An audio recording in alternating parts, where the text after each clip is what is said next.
this statue, it would brings forth, it would engenders the narratives about comfort woman. And once it has been removed from its post, it would, its origin, parang it would no, it would, sorry, parang ano, parang it would no longer serve its purpose. Kasi the purpose of this particular statue was to inform the masses about the historical past. Pero ni-remove siya ng government natin. Kasi nga gusto ng government natin na i-sustain yung maayos na relasyon natin sa Japan. Kasi itong statwang to ay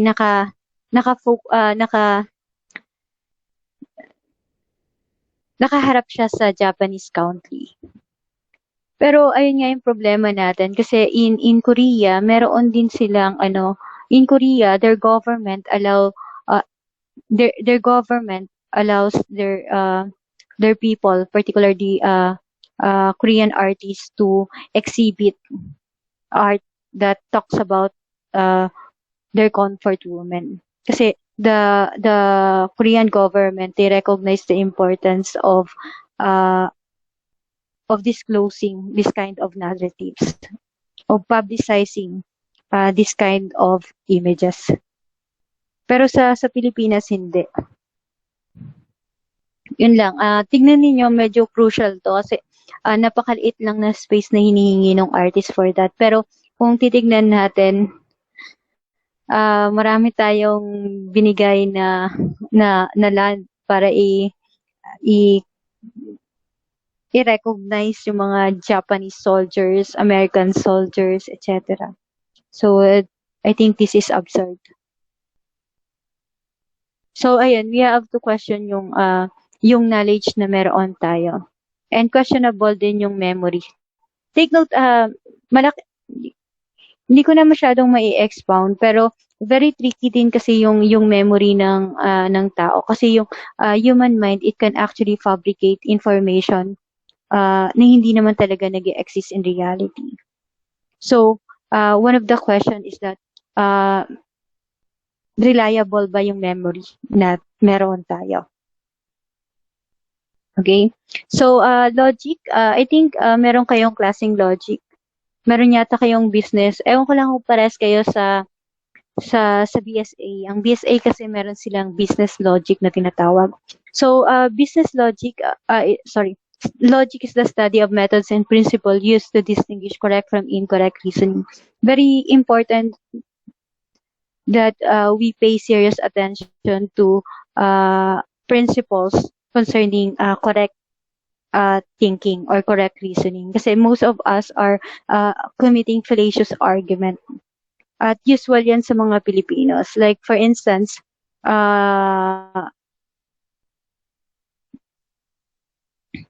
yung treatment natin sa Muslims. May mga tao na ayaw nila sa Muslim kasi ang Muslim ay kinaklasify nilang terrorist. Dahil nga doon sa mga westernized movies that talks about Muslim. Pero may dalawang klase po may dalawang brand ang Muslim na dapat alam nyo din.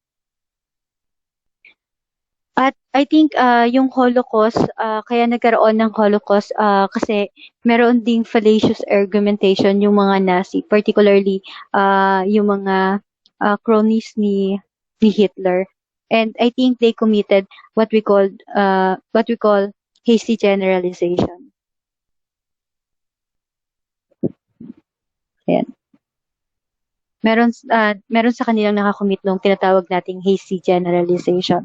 That from particular incidents, they generalize things. Like for example, they witness that some of the members of Jewish communities are rich people. Kasi during that time, economically capable ang Jewish community. and they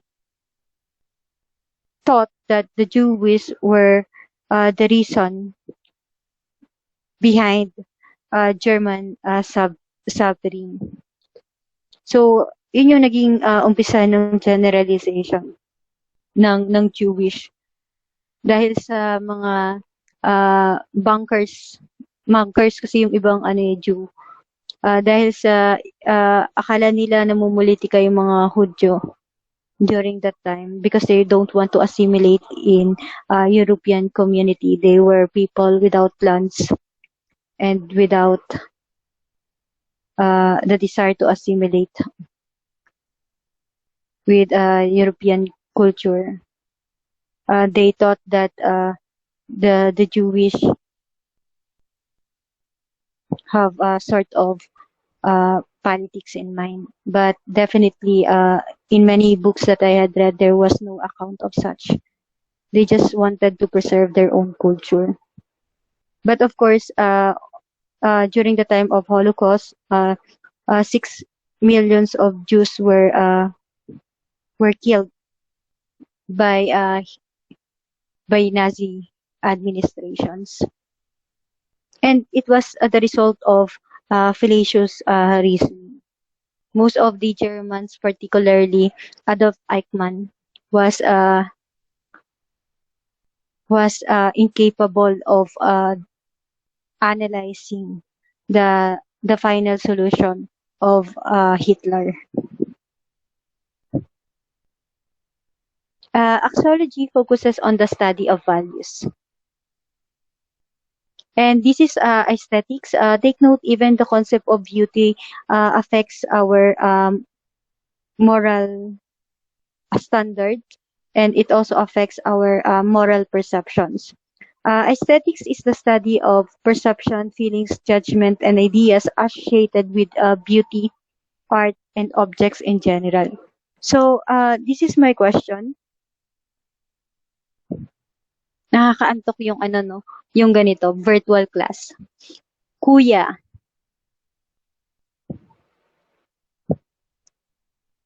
Kuya, nandiyan ka ba? Yes po, ma'am. Miss Kuya, what would be your reaction if, for instance, you encounter these people in public space? What would be your initial reaction? I believe I would be amazed because of how they look, and I'm sure that I would not make fun of them because not just because they are different does not mean that they should be uh does not mean that they should be discriminated. Okay, thank you. But do you think they will be subject to discrimination in the Philippines, for instance?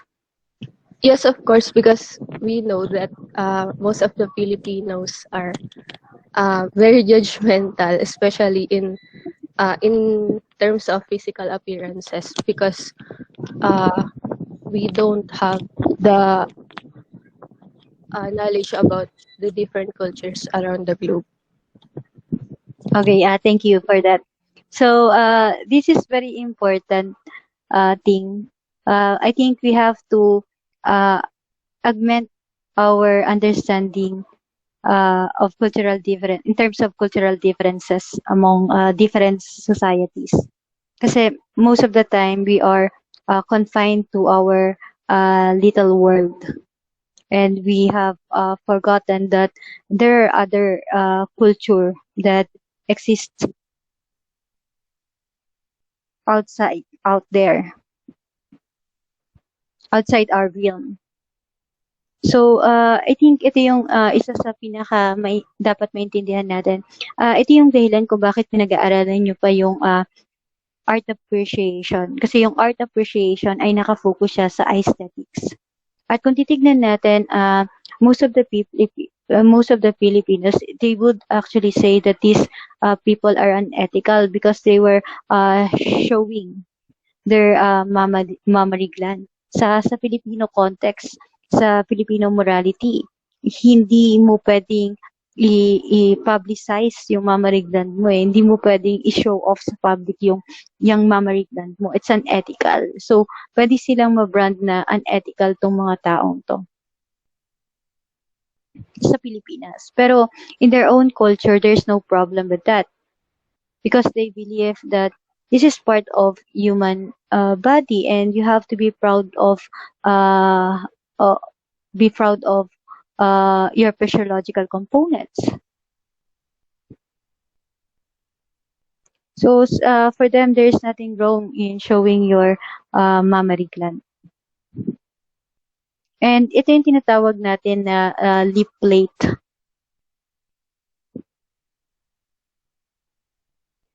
Uh, sa humanities, they always argue that belongingness always requires pain.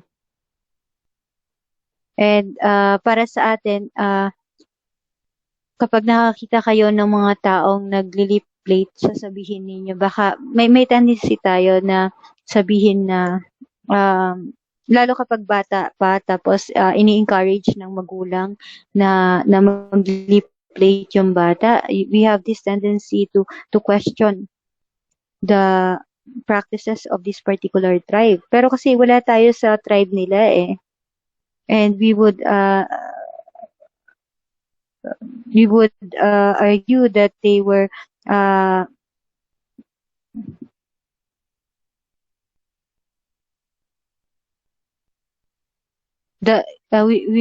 we may argue that they were performing erroneous practices, diba?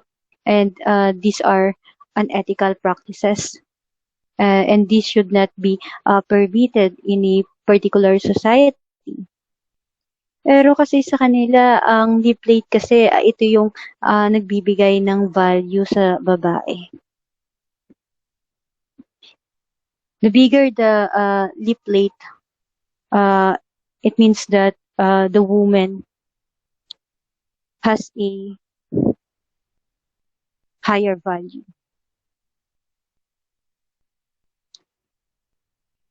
So pagpalaki ng palaki yung lip plate mo, ibig sabihin, mas tumataas yung social value mo. This is for Suri tribe. So ayun, yung notion of beauty, like I said, ay may kinalaman din sa morality. Ontology is the study of being undertone ng metaphysics. And ito na yung ethics. So ethics is from the Greek word ethos. Sa ibang online articles na makikita niyo sa ibang textbook, ang word na ethos is often translated as character sa Grego. Pero may mga ilang teksto na nagsasabi na ang ethos ay associated dun sa term na custom or tradition. So ibig sabihin, kapag pinag-usapan natin yung Greek, yung ethics, imposible na hindi natin madaanan yung idea about virtue or character. Or hindi natin, or imposible na mag-usap tayo about ethics na hindi natin tinitignan yung culture and tradition on a particular space and time. So it comes from Greek word. Ethos encompasses the study of moral problems. Moral problems o yung tinatawag nating moral dilemma, practical reasoning, associated pa rin yun sa moral problems, right and wrong, good and bad, virtue and vices, character, moral duty, and related issues involving nature, origin, and scope of moral values. So I would like you to answer this question.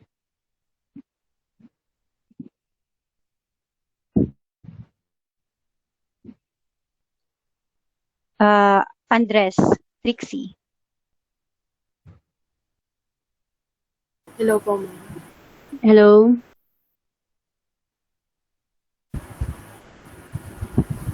Wait lang po. It's hard to choose kasi you lose lives.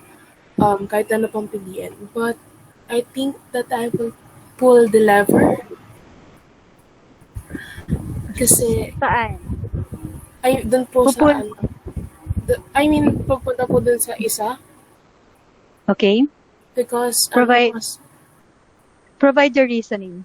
kasi mas madaming lives yung mabubuhay kung joke lang po, wait lang po. Kasi mas madaming lives yung masasave kapag dun po Mhm. sa ayun. Okay. Thank you, Miss. Yun yung, ito yung isa sa mga ethical problem na fini-face natin, particularly with the invention of self-driving cars. May mga nabasa na akong mga artikulo na nagsasabi na uh, okay na yung ano yung mga algorithms. Uh, okay na yung softwares concerning na ginagamit doon sa tinatawag nga nating self-driving cars. Pero kahit yung self-driving cars kasi bago natin siya i-market, kinakailangan hindi nito ay kinakailangan ma-reserve nila yung mga ethical dilemma na katulad nito. Kung titignan natin, yung sagot ng kaklase ninyo ay gumagamit siya ng tinatawag nating utilitarian perspective. Sa utilitarian perspective, mas highlight natin yung greatest happiness of the greatest number. So, mas okay na i-sacrifice mo yung isa for the sake of the greater good. Justifiable? Ang hirap sabihin justifiable. But for some, it is justifiable. Pero of course, marami kasing problema na kailangan natin. Intuitively siguro, ganun din talaga yung magiging reaction ng most people na na mabibigyan nung task or ng mga taong masisituate under this condition.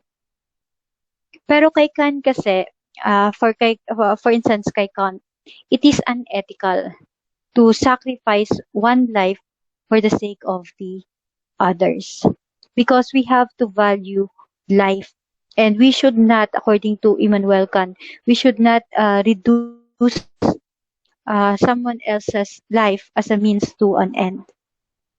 Kaya meron tayong ethical conundrum na nararamdaman. Nakakaramdam tayo ng ethical distress kasi nga may mga tough decisions na kailangan nating gawin. Katulad na lamang sa issue ng Scarborough Shore. Yung China Sea.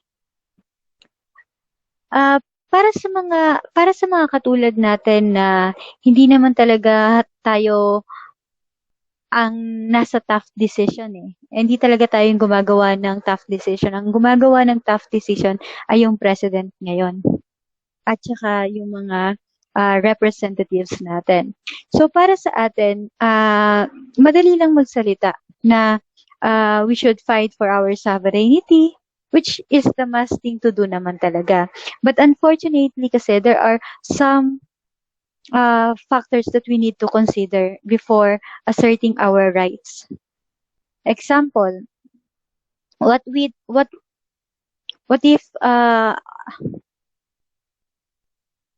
it leads to war? What will happen to majority of Filipinos?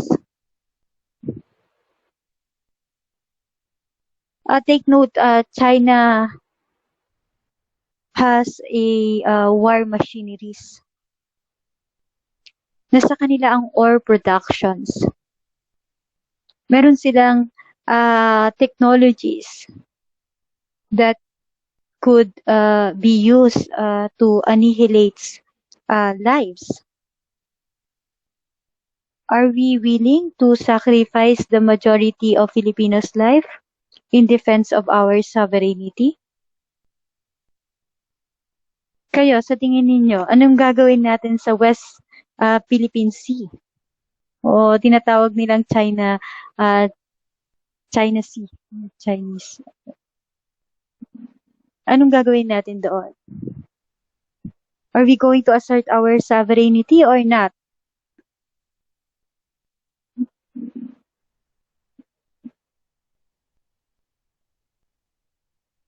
Anyone?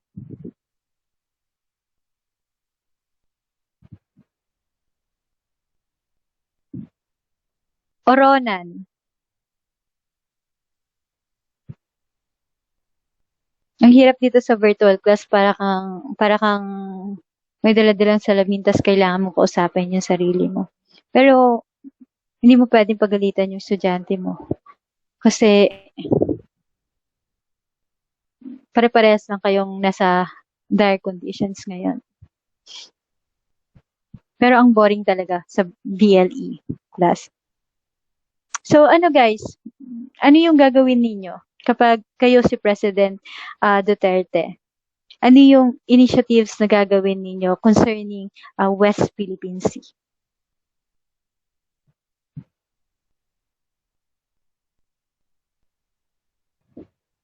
RJ, Mativo.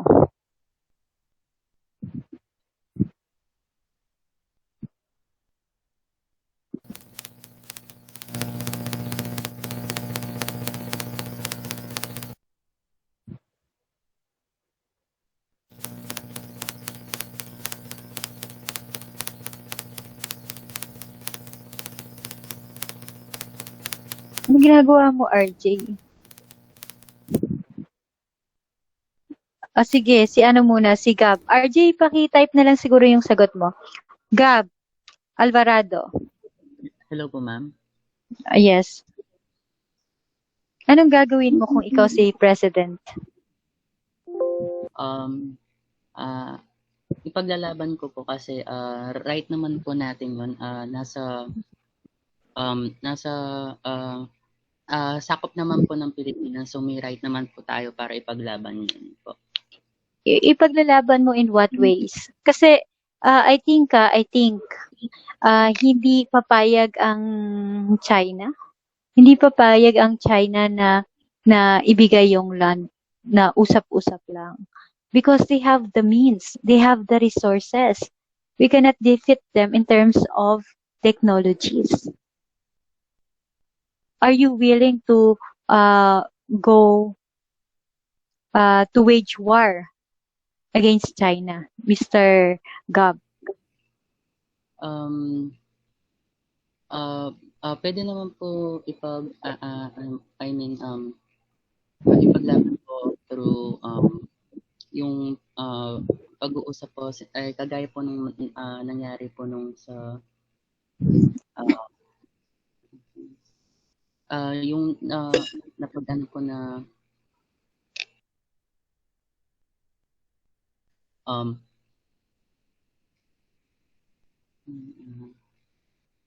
ipaglaban po through yung maayos po na pag-uusap since yun nga po dahil mas malakas po sila sa doon sa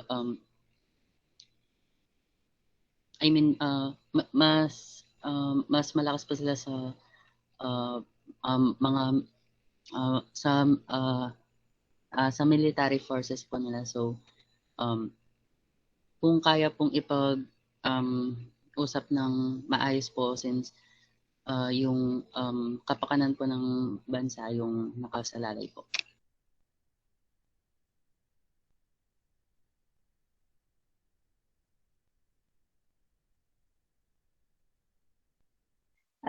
Nandun na nga tayo, Gab, eh.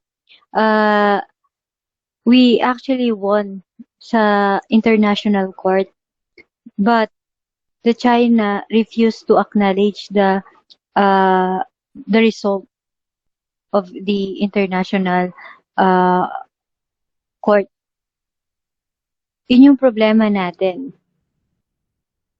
Hindi ina-acknowledge ng China ang international. Kung hindi ina-acknowledge ng China ang international law, how sure are we that they will also acknowledge our own sovereignty?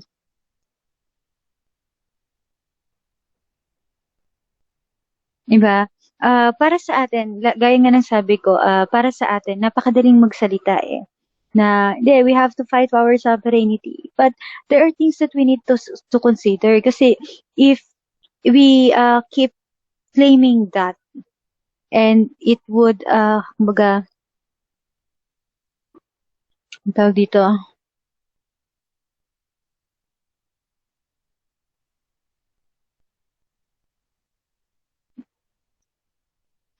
sorry. I think we have the duty to assert our sovereignty. But we have to be cautious in asserting our sovereignty because we don't want to wage war with China. Because like I said, they have the military power, they have the technologies, war technologies that can be used to annihilate uh, many Filipinos' lives. Yun yung problema. Kaya kung makikita ninyo, takot si Duterte sa China. And there is a reason for that. Even take note, even ang US, hindi sila gaano pumapalag sa China. You know why? Because the technological processing are mostly done in China. And most of the corporations, like for instance, Anchor, kung familiar kayo, it was, the production was in America, but it was owned by Chinese. So basically, and if you know, if you are familiar with tech trends, yung mga current trends in terms of technology, you will recognize that most of the manufacturers, most of the products of US were manufactured in China. Yun yung problema din natin eh. Kaya hindi pumapalag masyado yung US sa China kasi meron din silang needs na sa China lang makukuha. But of course, we're just waiting for retaliation. But like I said, ito yung ethical hindi kasi tayo talaga pwedeng tama yung yung assertion recent. Hindi ako Maka Duterte. Ayaw ko ng maraming fallacies niya at ayaw ko ng bunganga niya. Pero kung titignan natin, tama yung assertion niya lately na hindi tayo pwedeng dumepende lang sa Amerika. Kailangan matutunan ng Pilipinas na dumepende sa sarili niya. Pero ang question, meron ba tayong economic power? Meron ba tayong military power? Meron ba tayong war technologies to protect our own sovereignty fully against Chinese aggression? Hindi ko alam. Pero ito yung ethical dilemma eh. Gusto mong protektahan yung sovereignty mo. Pero paano kapag insert mo ng insert, it would cost the lives of the men. So, sabi ni RJ, kung ako po yung president, I would consider some factors to protect fellow Filipinos because life matters given the fact na atin naman po yung shoal. We must do what matters and save the Philippines. Kanina ang sabi ni kay Grabato, may question siya kanina. Sabi niya, Ma'am, are politicians entitled of egoism? Hindi.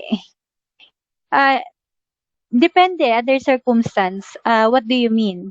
Kasi ang tawag sa politicians, actually hindi natin ginagamit yung politicians kasi ang politicians ay parang masyadong bureaucratic. Ito yung term na may emotional connotation. Ang tawag natin kapag gumamit tayo ng term na politicians, emotive language yan. So, ang usual na ginagamit natin ay representatives. Pero okay lang din gumamit ng politicians in normal language. Pero sa academic writings, medyo ina-avoid na nila yan. Unless gusto mong i-highlight lang talaga yung politicians. I mean, given that their field serve the welfare, should politician value their own existence? Kasi sa Philippines po, madaming egoistic na politiko. Kulang na lang sambahin po sila ng tao. In terms po, ang politics, kay Thomas Hobbes, ang politics, in-establish natin siya para i-secure yung welfare natin. At nung sinecure, kumbaga, sorry, hindi talaga dapat ako magtuturo ngayon. Pero nandun ako sa ethical, kaya napaka-unthinking ko ngayon. Kasi birthday ng mama ko. And kanina pa ako nagtuturo, kanina pang umaga. Tapos I was just wondering kung tama ba yung ginagawa ko ngayong araw. Pero nandito na ako, so explain ko na. Like I said, kay Thomas Hobbes kasi, merong tinatawag na pre-society. At sa pre-society, ang nagdidetermina ng tama at mali ay yung individual. So, for instance, Julius, tama bang mag-rape? Sasabihin mo, hindi tama. Pero sa pre-society kasi, wala pa tayong well-established society, moral imperatives. Wala pa rin tayong law. So, wala tayong basis of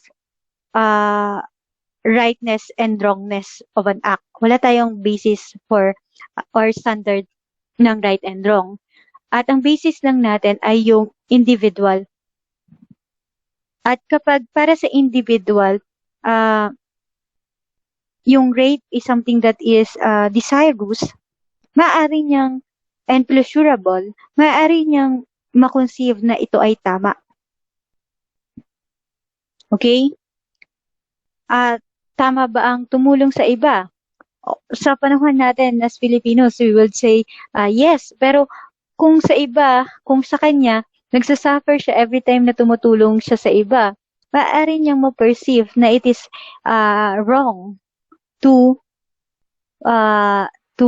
help other people. So, sa individual, ang notion of rightness and wrongness ay nakabase kung object ba siya ng desire mo or object siya ng pleasure. Kapag object siya ng desire or pleasure, good. Pero pag object siya ng tinatawag nating hate or aversion, evil to. At kung titignan natin, yung sa subjective stances, maaaring magkonflikto with other human beings. At kapag nagkonflikto with other human beings, maglilid to sa war.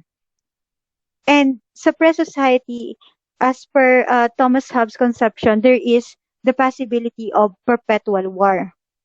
Kaya na-conceive niya na in pre-society, life is short, life is isolated, life is poor. So sabi ni Thomas Hobbes, in order for us to secure and protect life, in order for us to protect life, ensure its longevity, we have to establish a social contract.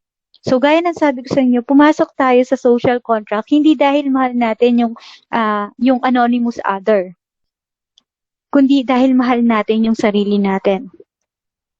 Gusto natin protektahan yung sarili natin.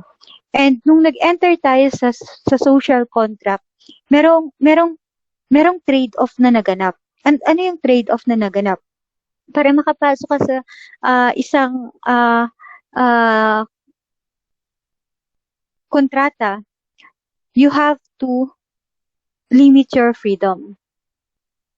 You cannot exercise absolute freedom because you have to abide the laws that were imposed by the sovereignty.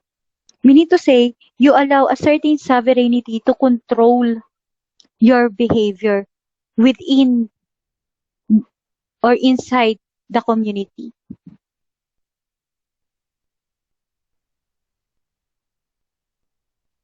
Okay? And the sovereignty has the right. They have the right to control even the information, yung ano tawag dito? Yung public information. They have the right sa censor news. They have the right to impose laws for the protection of the uh, people within that particular community. And once you sign the contract, you cannot get out of it. Yun yung pinaka notion ni Thomas Hobbes. So balikan natin yung question ni Julius. Ma'am, yung politician ba ay entitled sa egoism? It depends upon the situation. Pero kung in terms of politics, the politicians themselves, they have the duty, and their duty is to protect our rights based on the contract that we signed. Following Thomas Hobbes, the the the politicians must abide the laws of this community or of this society. And in the Philippines, each representatives, they have the duty that they need to fulfill. So they should not advance their own interests kasi they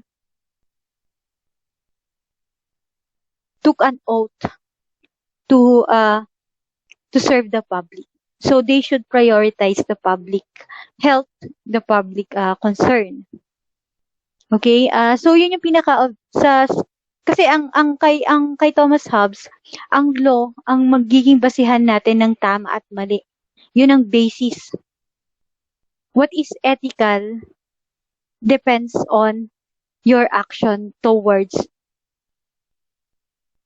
the law. If you choose to abide the law, then you are doing the right thing. Hence, it is ethical. But once you transgress the law, you are doing something that is conceived as unethical. Nagigets niyo po ba? So, yun yung point. So, yung sagot dun sa sinasabi mo, Julius, kapag ang sinabi ng batas natin sa Pilipinas ay bawat representatives meron silang particular duty na kailangan i-fulfill para sa public health and public para sa general welfare. So hindi sila dapat egoistic. Thank you po, ma'am. Yes po. Pero ayun nga, problema pa rin natin 'yon.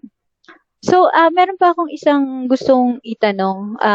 Kung familiar ba kayo doon sa tinatawag natin vaccine nationalism? Ililinawin ko lang siguro kasi gusto kong i-share din yung mga research na ginagawa ko. Kahit hindi ako ganun ka-expressive kapag online. Kasi I really hate VLE class. Pero madaldal pa rin ako sa VLE. Recently kasi meron akong mga nakikitang mga post sa mga FB friends ko about hinahanap nga nila yung vaccine. And most of them, sometimes I felt that below the belt na silang magsalita. Yung minumura na nila yung presidente, minumura na nila yung mga representatives.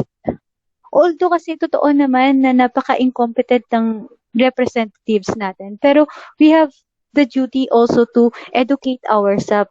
Ano ba yung nangyayari doon sa mundo sa panahon ngayon? Recently po, mayroon po tayong tinatawag na vaccine nationalism. So, the representatives of high-income countries like UK, US, they believe that they have the duty and rights to protect their own population. So they bought billions of doses of COVID vaccine. Billions na yung doses na meron sa kanila, because their prospect was by 2021 they had finished their mass inoculation project. Yun yung pinaka-perspective ng mga high-income countries. Actually, yung ginagawa ng high-income countries, it contradicts, hindi. At the expense yun ng tinatawag natin na, at the expense ng COVAX yun. At the expense of COVAX. Yung COVAX ay binubuo siya ng World Health Organization, ng Gavi, at saka ng International Organization about Epidemics yata yon, at saka teams of experts. And they were responsible in terms of purchasing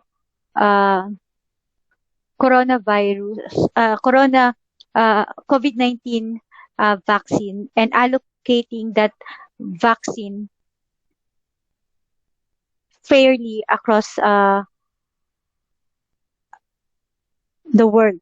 So, yung COVAX, it was actually responsible in terms of equitable distribution of COVID-19 vaccine. Pero hindi nga anong tawag dito? Hindi nga, kumbaga, yung demands ng COVAX na magkaroon ng tinatawag nating equitable allocation ng vaccine ay hindi nasusunod kasi nga ina-assert ng mga high-income countries, particularly the representatives, that they have their duty and rights to protect their own population. So they have to secure first their own population, even at the expense of COVAX.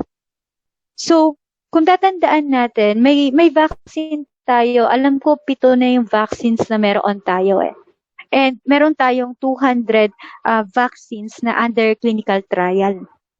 200 to 250. Yung iba 200 ang sisabing, iba 250. Kung papansinin natin, hanggang ngayon, scarce pa rin yung resources natin when it comes sa COVID-19. Meron pa rin tayong low productions of supply of COVID vaccine. Pero take note, nakapag-secured na ng billion of doses yung mga high-income countries like UK, US, Israel, and EU. Tapos, ang nangyari kasi, yung mga tinatawag nating vaccine makers,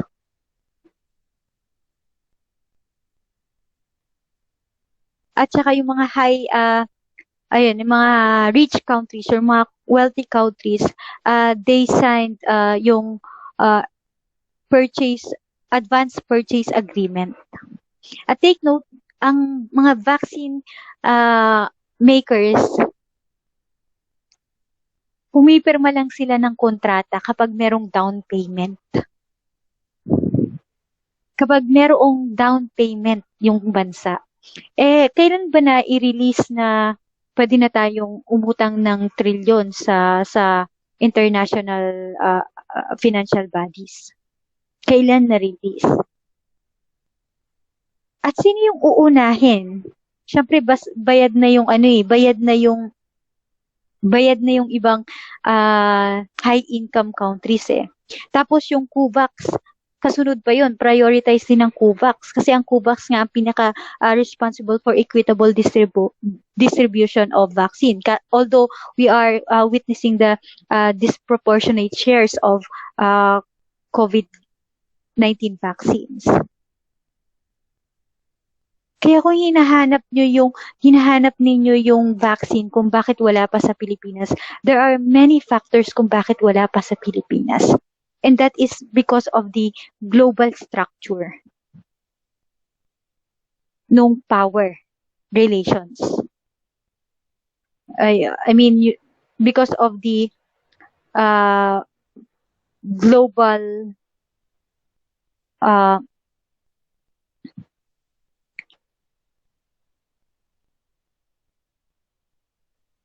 I don't know kung tamag yung terms pero sa theory under ni Foucault, it's more on uh, contemporary biopoliticking because of the we have to understand the contemporary biopoliticking.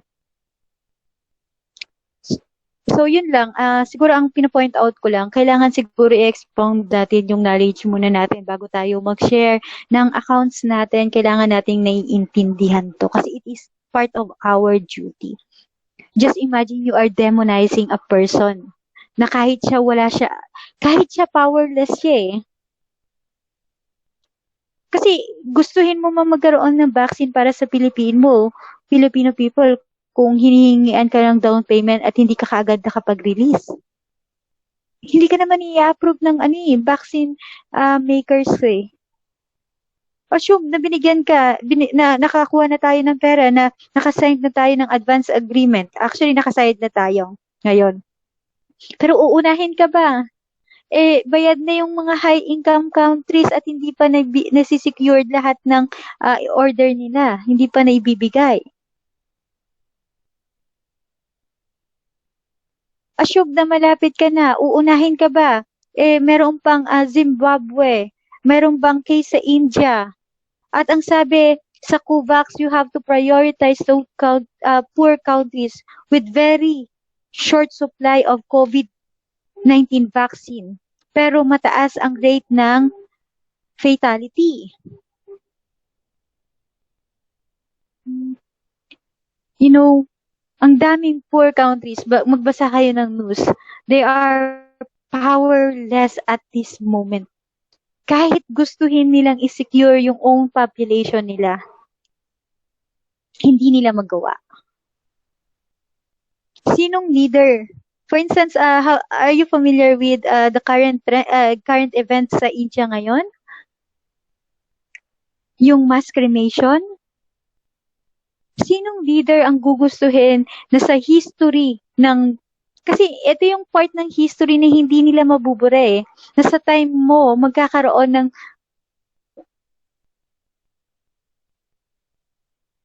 innumerable deaths. I think walang politicians na ang gusto nilang legacy ay ganun. Di ba? But like I said, kung hinahanap ninyo yung vaccine, basahin nyo muna yung mga international news. Mas maiintindihan ninyo kung bakit wala pa tayong vaccine. Pero actually, maswerte na yung Pilipinas compare sa other countries. Like I said, hindi ko dinidepensahan ang government natin. Ito ay nakabatay lamang batay sa mga artikulong nabasa ko. Okay? Pero kung sasabihin natin, kung ang questionin natin is constraint, nako, sasabihin ko po na napaka-incompetent ng government natin sa mga polisiyang inilabas nila nung mga unang araw ng COVID hanggang ngayon hindi pa rin maayos yung takbo ng mga polisiya nila. Pero pagdating sa vaccine, may ibang prospect tayong tinitingnan, katulad ng mga vaccine nationalism. Ito ay kasama sa ethics kasi right now they were calling the attentions of these rich countries. What are the responsibilities of rich countries in inequitable distribution, on how to distribute fairly the supply of COVID-19 vaccine?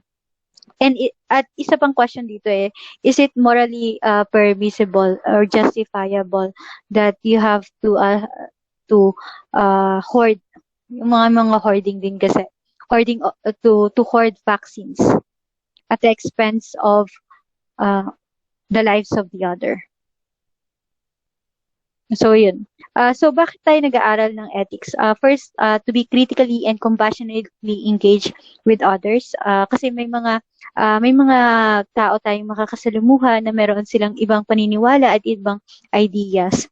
Kailangan nating makipag-coordinate sa kanila in order for us to expand our understanding, not only of ourselves but also of the others and of the world that we inhabit. So, ayun, we have to be critically, compassionately engaged. Kung titignan natin, hindi na tayo critically engaged with others. Madalas, lalo kapag sa social media kayo, wala. Compassionately engaged, kind ba tayo sa ibang tao? I doubt. Open ba tayo sa discourse? I doubt. So, ayun, siguro yun yung pinaka-purpose ng ethics. Sabi ko nga sa klase ko kanina, Ma'am, you mentioned that one of the prospect of ethics is to expand our understanding of the self and the other. The word paano? For instance, ito, self. May mga tao na napaka-selfish nila. At inuuna nila yung self-preservation nila even at the expense of the other. And they show no remorse in their actions. Like for instance, ano ba? Yung mga, ayan, pwede ko ba sabihin? Sila Bong Revilla for instance, di ba? After pork barrel, di ba? Although he was acquainted, di ba? But there was mountainous evidence that show that he was really part of the corruption. Pero he has the guts to run for higher position, higher position in government, di ba? So, and kapag tinignan mo yung mga interview niya, parang walang naganap eh. Walang corruption issue, hindi siya aligned. But same with Enrile and same with Macabagal Arroyo, di ba? Former president. At titingnan natin, bakit ganun yung action nila? Kasi nandun sila sa aspeto of egoistic.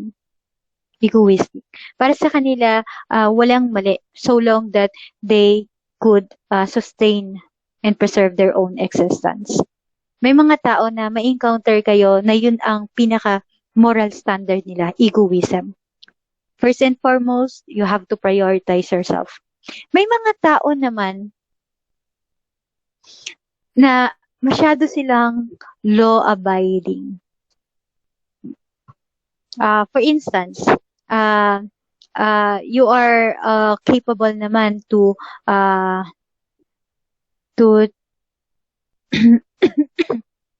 you are capable to give a small amount of monies to a particular beggar, for instance. Usually kung dito kayo sa Manila, 'di ba, usually may mga there were numbers of street children who will ask you to give them a small amount of monies. At may mga tao na kahit well-off sila, kahit kaya naman nilang magbigay, they refuse to. At yung ibang tao, inuhusgahan sila na sasabihin nila, ano ba yan, ang damot-damot, ang selfish naman itong taong to. Pero yung ganong first judgment, mali yun eh.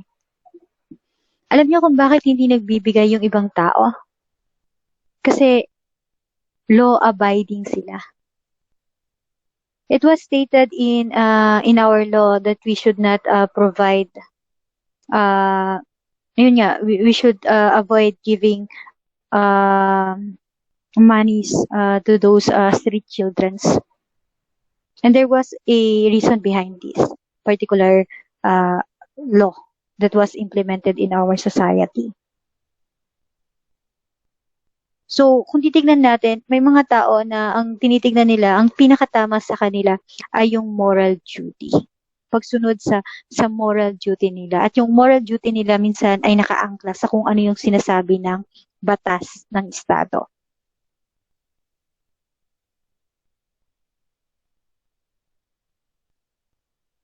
Okay? May mga tao naman na sinasabi na yung mga breadwinner, for instance, sa family na sobrang selfless to the point that na walang natitira sa kanila tapos ibinibigay nila most of everything na meron sila sa family nila. At ang perspective lang nila is mas okay na maghirap ako kaysa maghirap yung buong family ko. Yung perspective na yun, pwede mong tignan in utilitarian aspect eh. the greatest happiness of the greatest number. Mas kahit medyo nahihirapan ka, mas okay sa'yo na makita na maayos yung condition ng maraming tao sa paligid mo. So, ayun, yun yung sasabi ko sa inyo. Kapag alam niyo yung different ethical theories, mas naiintindihan niyo yung ibang tao. Maging yung sarili mo, ay egoist pala ako. Ay deontologist pala ako. Deontologist yun yung mga sumusunod sa sa sa batas, sa law, sa mga moral imperatives. Kapag sinabi mo namang character, hindi ka kapag may mga virtue ethicists naman na ang tinitignan nila is yung ano yung character na dapat gawin ko under this circumstance. So ayun. And of course, to cultivate virtuous habits, to be critical in discerning of ideas under discussion. So, yung ethics, kung nakita nyo naman sa discussion natin, mas pinipilit natin na i-challenge yung mga ideas na meron kayo. And, ayun, sabi nga natin to cultivate yung empathetic habits, yung caring disposition towards as a response to other people, and of course to produce a reasonable citizen. So according to Alain Badiou, sabi niya ang purpose daw ng pag-aaral natin ng ethics is not to limit the damage and violence in the society, but to prepare people to participate in emancipatory and progressive egalitarian cause. So hindi lang natin dinidesire na malimit yung violence sa society natin, kundi mabago yung structure ng society natin. Okay? And of course, this is very important to encourage people to continue and to resist.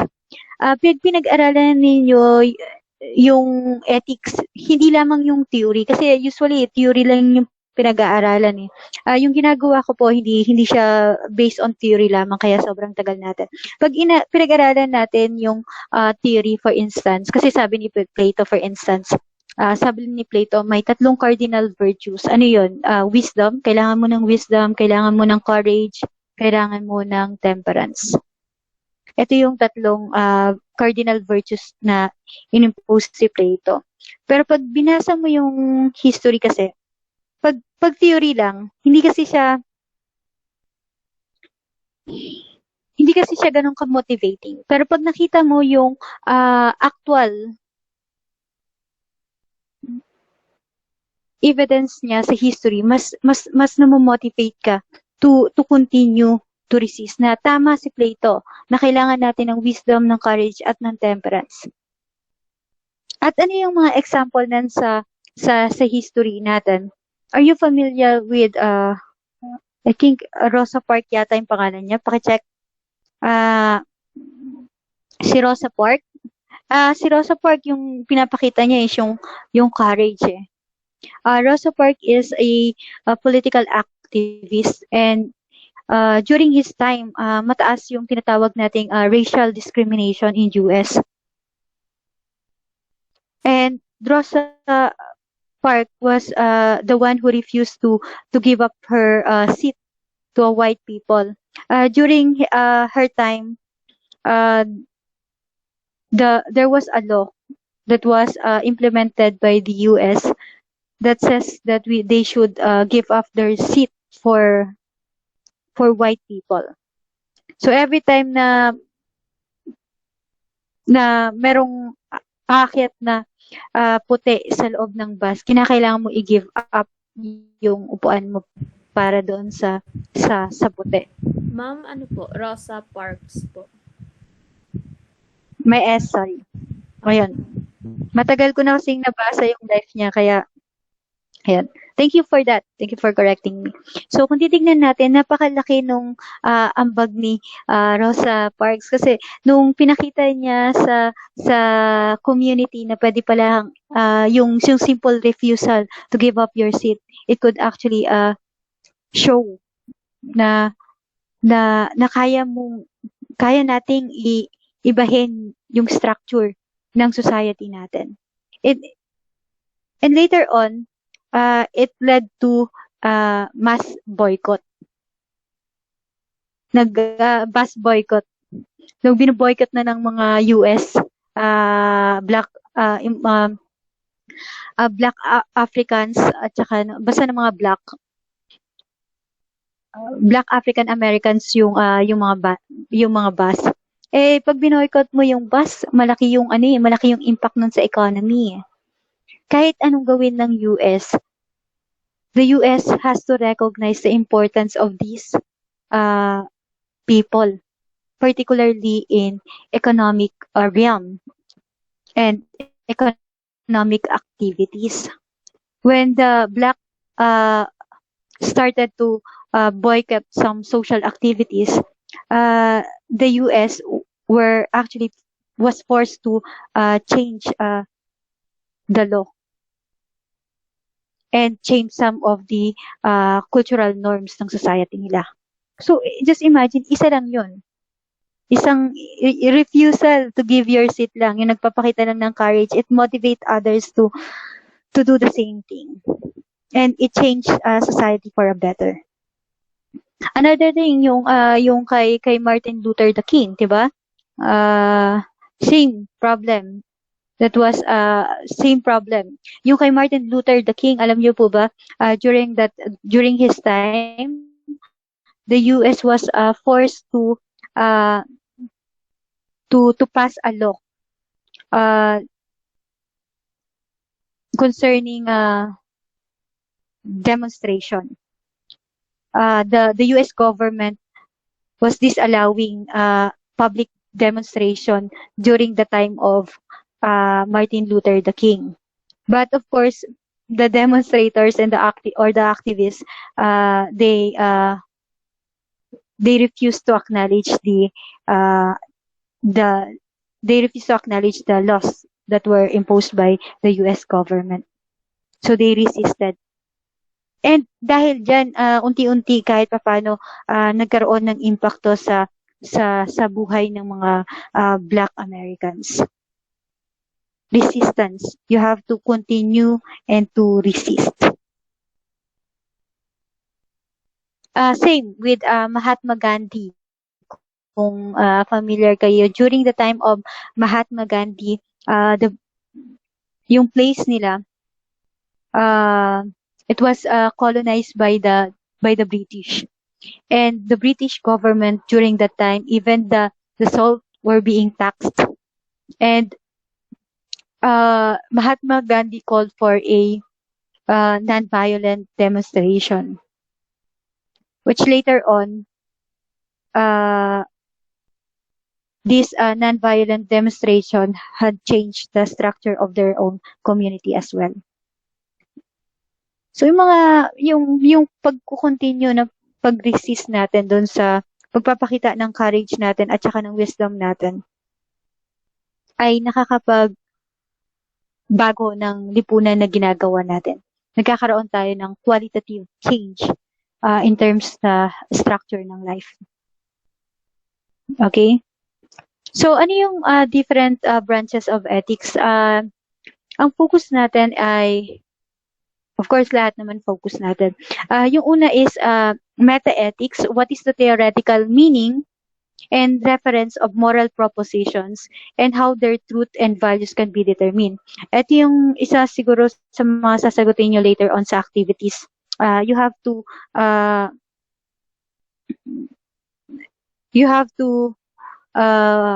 give your insight concerning the status of moral statements, whether it is subjective or objective. Kasi hanggang ngayon, problemado pa rin tayo. Hanggang ngayon, they were actually problematizing the moral status of moral statements. The status of moral statements. Sinasabi kasi ng iba that it's perspectival and hence it's subjective. But of course, others believe that there should be an objective and universal moral imperatives. So, ayun. Sa meta ethics, nakafocus din tayo doon sa language.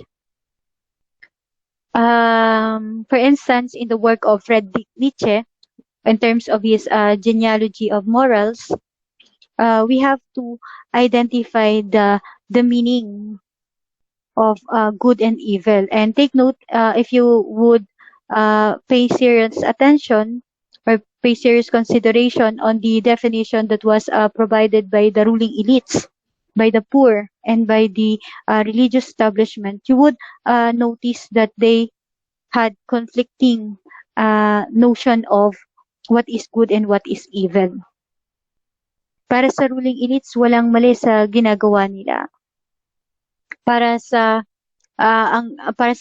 ruling elites, yung ginagawa nilang oppression, for instance, or slavery, or domination, ay morally permissible. Pero at ito ay good. Pero para sa mga people coming from the lower strata, those actions which are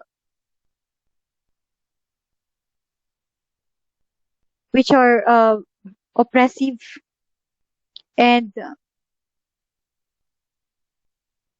abusive,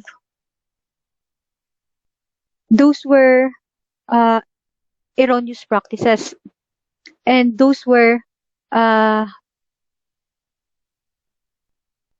evil. They classified it as evil actions. So, kung titingnan natin, may contrast kasi para sa may hirap, yung mga ginagawa ng mayayaman, yun ay masama. Pero sa mayayaman, yung ginagawa nila ay masama at ay mabuti, at ang masama ay yung ginagawa ng mga mahihirap. At ano yung ginagawa nila? Yung pagiging sobrang mabait, mga ganun. Para sa pag nakausap kayo ng mga, ewan ko, baka ganun din naman yung perspective sa inyo. Yung pagiging egoistic para sa mayayaman, walang mali doon. Pero sa mahihirap, yung pagiging egoistic ay may mali doon. So, for Friedrich Nietzsche, morality is perspectival. And you have to question the moral statements, particularly those that coming from the authorities and coming from religious establishments. Okay? And next is yung tinatawag nating descriptive ethics, what people think about morality. You're just simply describing people's perception about morality. And like I said, different cultures, they have different moral principles and moral practices, moral imperatives. So, ayan. I-describe mo lang kung ano yung perception nila. And sa normative ethics naman, you are actually proposing the best, you are actually proposing certain standard for rightness and wrongness of an act. So, it depends kung ano yung magiging view mo, kung ikaw ba ay virtue ethicist, deontologist, or utilitarian. But yung focus natin for normative ethics, yung tatlong areas na yon. And next is yung tinatawag nating applied ethics. Ito, familiar na kayo dito. Kasi meron kayong tinatawag na business ethics, diba? Meron din kayong tinatawag na corporate social responsibility na klase. Yung dalawang yon, associated siya doon sa tinatawag nating applied ethics. What a person is obligated to do in a specific or practical situation. Ako, ang mas preferred ko ay ito. Kasi mas gusto ko yung nakikita yung relevance ng pinag-aaralan ko. Pero although hindi mo kasi pwedeng i-dismiss itong mga to. Kasi most of the ethical notions sa applied ethics ay connected doon sa normative ethics. At saka sa meta-ethics. And sometimes, sa pag-graph ng law, hindi mo rin pwedeng i-disregard or dismiss yung cultural differences ng mga societies. So ito yung tatlong pag-aaralan natin sa normative ethics. So throughout this semester, dito lamang po tayo nakafocus. So sa deontology, we should act in accordance to a certain set of rules or set of we should act in according to a certain set of moral rules, and we should not transgress those rules. So I think this is it focuses on duty. It focuses on duty. For deontologies like Immanuel Kant, there are moral imperatives that we should not transgress. May mga batas na hindi natin pwedeng i-violate. That's the point. And we ought to follow those laws. Ought for Kant means can. I can follow those rules. So, ayun, example ng mga yon ay yung tinatawag nating mga human rights. Hindi mo pwedeng i-violate yung human rights. Next, ito namang virtue ethics ay nakafocus siya sa character. Para sa mga virtue ethicists, it is important what is important is character for virtue ethicists. And one should act in the way that a good person should act. Yun yung sa virtue ethics. So, ang tinitignan natin dito, ano yung mga character ng virtuous person. At dapat umakto tayo based doon sa virtues na meron yung virtuous person. So, basically, ang bottom line lang naman sa virtue ethics is morality is understood in terms of character. Sa utilitarianism naman, naka-base to doon sa greatest happiness of the greatest number. So, ang utilitarianism, it is consequentialism. Consequentialism. It focuses on the consequence of our actions. For instance, yung torture. Kapag familiar kayo sa 9/11 bombing, during my undergrad, I focused my research on contemporary biopoliticking. So I studied different policies of different nations, and then I encountered the work of Hannah Matthew entitled "The Ticking Bomb." Pwede niyong hanapin yun. At yung ticking bomb ni Hannah Matthew, it allows us to perceive the horrible situation of the so-called terrorists during the after 9/11 bombing. Sila yung for instance, kapag lalaki, nakaubad lang sila, lalagyan ng wire yung genitals nila, tapos kukuryentehin, ganun. Tapos i-expose sila sa iba-ibang body, i-expose sila sa iba't ibang room temperature. Ito-torture sila para lang magkaroon ng information about doon sa nangyaring 9/11. Sa deontology, sasabihin sa'yo ng deontologist na hindi ka pwedeng mag-torture ng tao. Kasi yung kahit criminal yan, meron pa rin siyang human rights. At you have to preserve his or her dignity. Pero kapag utilitarianist ka, sasabihin mo na if torturing will help us to save the majority of people, then it is morally permissible. So, gaya ng sabi ko, iba-iba yung hinahawakan mong moral principle, iba yung outcomes ng magiging decision mo. Pag virtue ethics ka naman, babasahin mo muna yung circumstance kung appropriate ba. Kasi walang ano to eh, walang specific. Kasi ang laging tanong dito, kung isa kang virtuous person, ay, sorry. Ang laging tanong diyan, kapag nandito ka sa circumstance na yan, ano ang gagawin ng isang virtuous person? So you have to analyze first the circumstance before you rendered an appropriate judgment. Okay, so dito na tayo. Sa bioethics naman, ito yung madalas na bio means life, di ba? So, ayun. Ito yung madalas na nasa field of medicine. Ito yung applied ethics sa field of medicine. Ito rin po yung ito rin yung pinag-aaralan ko ngayon.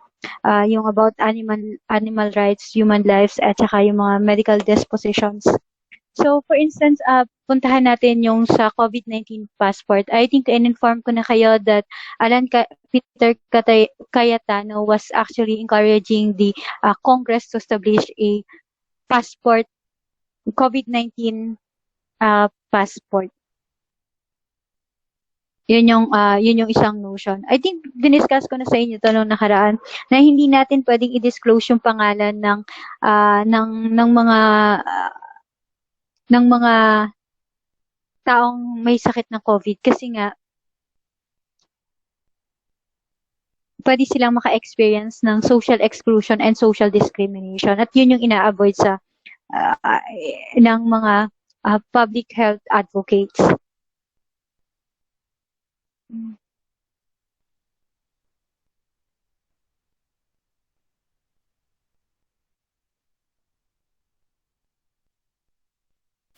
Kung titignan naman natin, isa sa problema natin ngayon is yung proper allocation of healthcare resources. Ito yung pinakadilima ngayon, hindi lamang sa India, kundi sa maraming poor nations. Even sa Pilipinas, problema rin natin to. Katulad nung nakaraan, kung tama ba na binigay kay, ano pangalan nun? Harry Roque? Yung isang space sa PGH, di ba? Samantalang handaming nakapila sa labas. So may mga ethical consideration, may mga policy dapat yung state concerning that. May mga protocols and guidelines na inilalabas. At ito, yung ethical, kung ba yung pagbuo ng passport, may ethics din dyan kasi it is actually concerned with privacy rights. Ano yung information, media ethics din to kasi. At aside from privacy rights, baka din magkaroon ng tinatawag na social exclusion kasi ang communities natin ay divided into job and jobless. Meaning to say, those people who receive their vaccination and those who haven't received vaccination. So, yun yung actual division. Baka magkaroon ng social exclusion. Ang Israel, maayos yung polisiya nila kasi mayroon na silang passport, COVID-19 passport, yung tinatawag nilang Green Pass sa Israel. At sa Israel, ang solution nila para hindi ma-discriminate yung mga unvaccinated population nila, pwede pa rin makapag-engage sa social activities yung unvaccinated people. Pero, hindi sila, for instance, sa cafe, hindi sila pwedeng pumasok sa loob ng shop. Kailangan kung gusto nilang magstay doon sa cafe, doon lang sila sa labas. Pero sa ibang countries, ang pinaka-argument nila, kung ayaw mo kasing magpa-vaccinate, dapat you should also accept the consequences of your actions. Kasi we are trying to secure yung public health. Dito sa Pilipinas, nabasa ko yung artikulo na inilabas ng, I think it was a Philippine Daily Inquirer. Ang recent reasons nila ay hindi pa nila sure kung effective yung vaccine, kaya ayaw pa nilang magpa-vaccinate. Pangalawa, yung pera. Sinasabi nila na ayaw nila magpa-vaccinate kasi mahal. Hindi ko pa alam kasi wala pang nire-release ang government concerning that, or meron na kayong napanood sa news. Hindi kasi ako nanonood ng mainstream media. Nagbabasa lang ako ng international news tsaka newspaper like sa Pilipinas, like Philippine Daily Inquirer tsaka news ng CNN. Pero hindi ko alam kung meron nang ini-release. Wala pa akong nakikita. At piling ko wala naman, hindi naman gagawin ng government na ipabayad pa yung vaccine. Kasi most of the vaccine, ang projection ng COVAX ay makahingi ng donation sa high income countries. Pero magluluwal pa rin tayo ng pera para sa population natin. Ayun. Bioethics. Sa bioethics, pinag-uusapan din po namin yung animal rights. Okay. Recently po, meron tayong tinatawag na, kung familiar kayo sa Neuralink, ito yung paggamit ng unggoy sa pag-aaral ng animal brain. Si Elon Musk, ang pinaka-objective ni Elon Musk is to study the behavior, yung mind ng animals, and they were hoping that they could discover something to cure Parkinson disease and other diseases that has to do with neurons na may connection dun sa problema sa neurons. Pero sa animal rights kasi, merong isinusulong na dapat protektahan din natin yung rights ng mga animals. And merong proposal for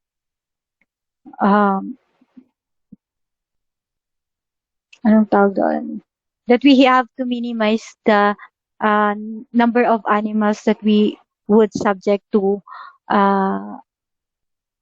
experimentations. And we have to validate or justify the use of animals for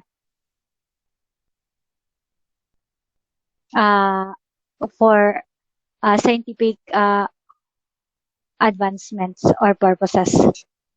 So may mga animal advocates na sinasabi yan kasi batay sa recent na pag-aaral po, yung mga apes, parehas lang sila ng humans. Parehas lang silang nakakaramdam ng psychological distress, nakakaramdam ng pain.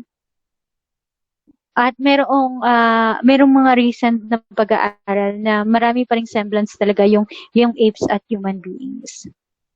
So, ini-ensure nila sa utilitarian perspective kasi we have to maximize pleasure and avoid pain.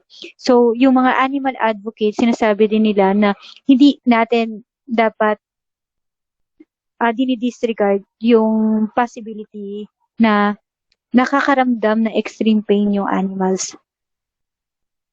So, mahilig sa Japanese cuisine, yun din yung isa sa mga secret ng mga Japanese sa pagluluto nila. Meron silang proper way ng pagluluto ng isda, for instance. At ang nila, kapag magluluto sila ng fish, for instance, they have to secure na hindi magsasuffer ng sobra-sobra yung isda, yung mga fish. Wala lang.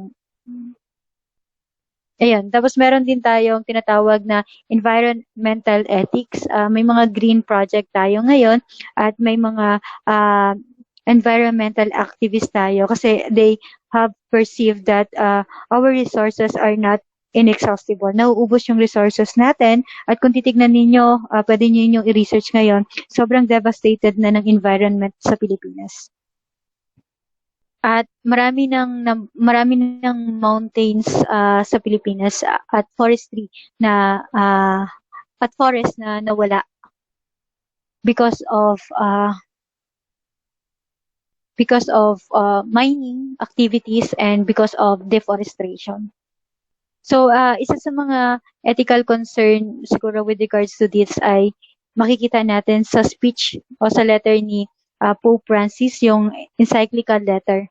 Usually, an encyclical letter ay usually ano yan metaphysical. Pero ngayon, kakaiba yung encyclical letter ni Pope Francis. Kasi nakafocus to sa environment, sa nature. On care for our common home. Yun yung pinapoint out niya. Pero ang maganda dito, he also highlighted the economic disparity. At meron din tayong concept ng ethics sa business at mostly kinakailangan or ini-ensure din ng mga businessmen na meron silang maayos na ethical principles sa loob ng kanilang company. Kasi yung productivity at yung productivity o yung efficaciousness nung kanilang employees ay nakadepende doon sa moral principles na meron doon sa isang company. And isa sa mga importante na tinitignan kapag nagka-craft ng ethical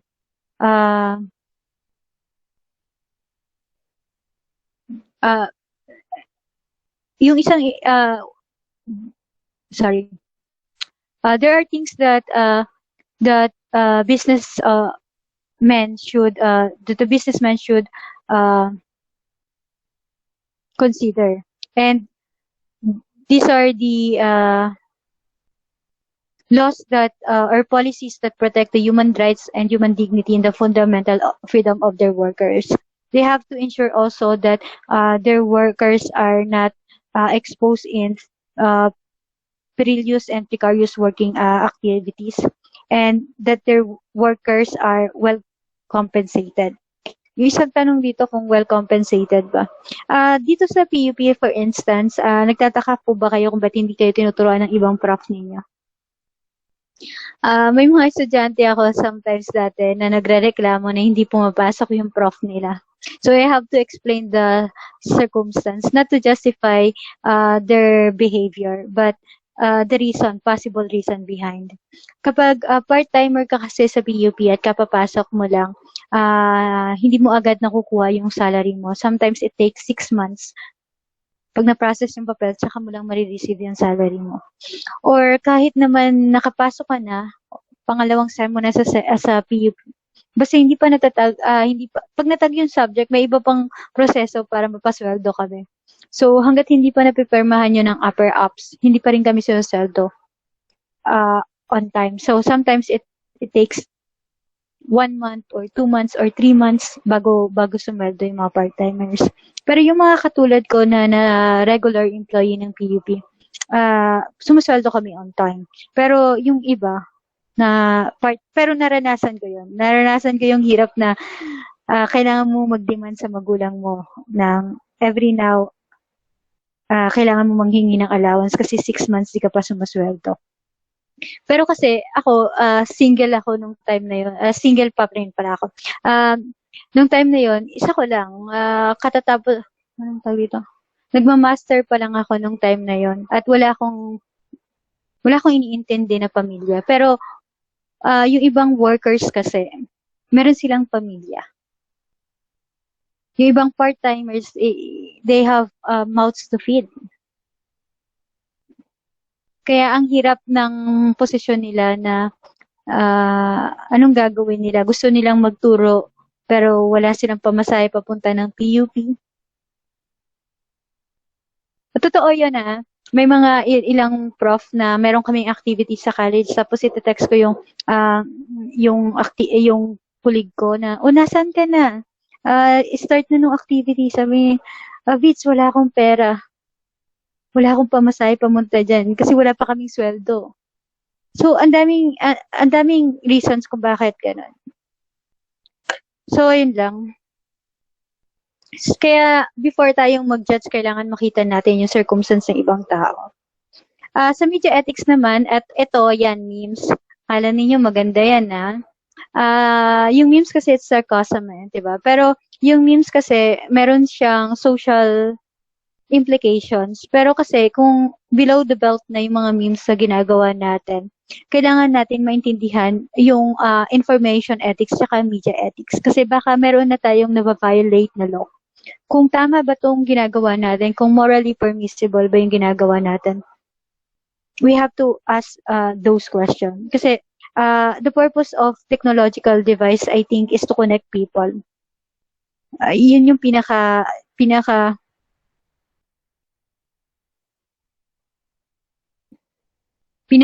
objective natin every time that we use these technological devices. Pero ang technological devices ngayon ay hindi siya nagagamit ng tama. Hindi ko na i-expound pero basahin nyo na lang siguro kung interested kayo. Ano yung mga policies na enacted after 9/11 that really affects the Privacy Protection Act of US.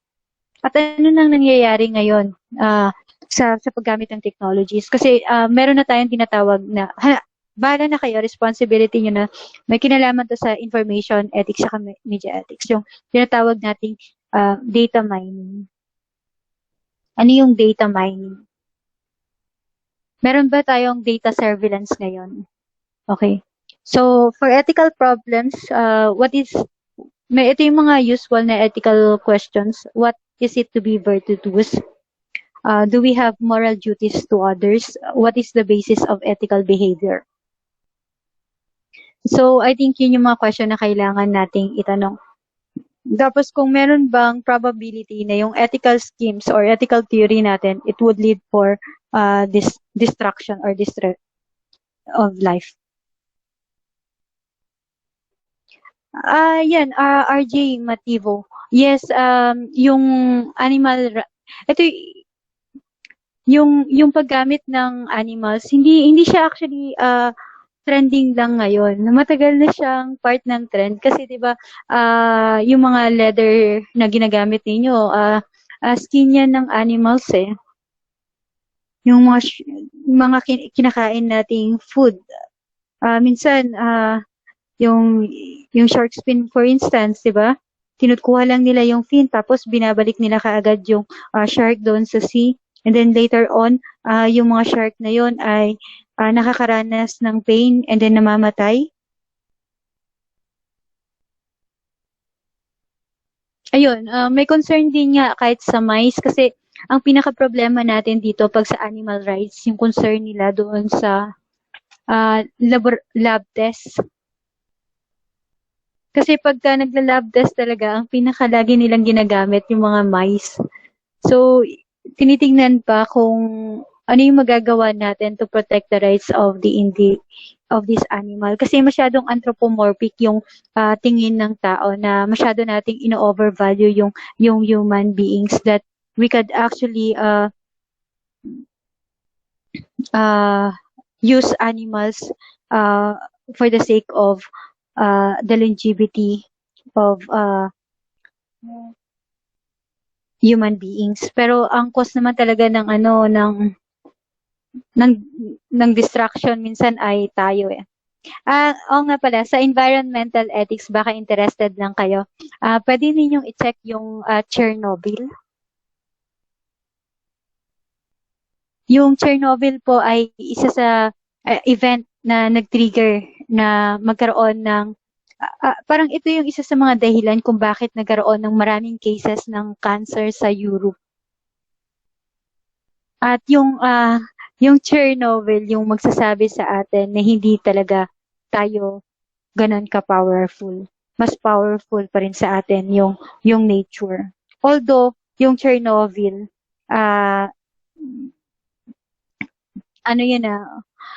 tayo yung may gawa nun. So, I think okay na tayo ngayon. By next meeting, sa inyo ba nagbigay ako ng assignment about ng magre-report? About dun sa mga laws?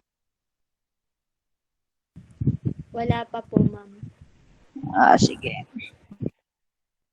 Sige, iano ko na lang siguro titignan ko bukas kasi medyo busy din ako ngayon.